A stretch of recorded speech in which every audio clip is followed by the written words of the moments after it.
est-ce que tu trouves qu'à la fac, il manque quelque chose avant de les mettre sur le marché du travail?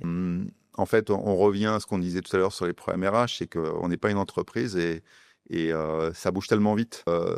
On a une inertie universitaire, j'en prends ma part, mais également RH pour faire évoluer la formation. Donc la formation a du mal à évoluer au rythme auquel Auquel évolue le métier, les missions. Là, la réforme du troisième cycle qui arrive fait que les étudiants qui vont sortir vont être formés aux nouvelles missions de santé publique notamment, qui va faire qu'on va changer un peu les choses. Mais voilà, il faut faire changer aussi les mentalités au sein de l'université, aller chercher les compétences. Alors, on parle beaucoup d'IA.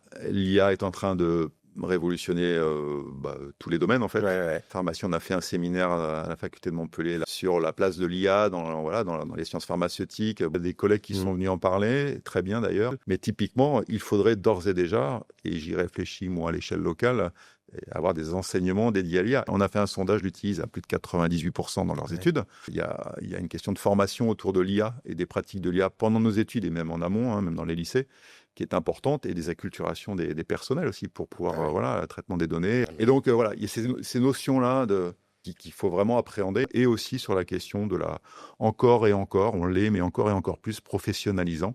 Ouais. Et c'est pour ça qu'on va augmenter la durée des stages. Voilà, il y a la théorie, Ouais. mais il ne faut pas être que dans la théorie, il faut être dans la pratique, et qui n'est pas toujours la théorie d'ailleurs, Non. pour pouvoir arriver sur le marché du travail au plus en phase avec ce qui se passe, quoi.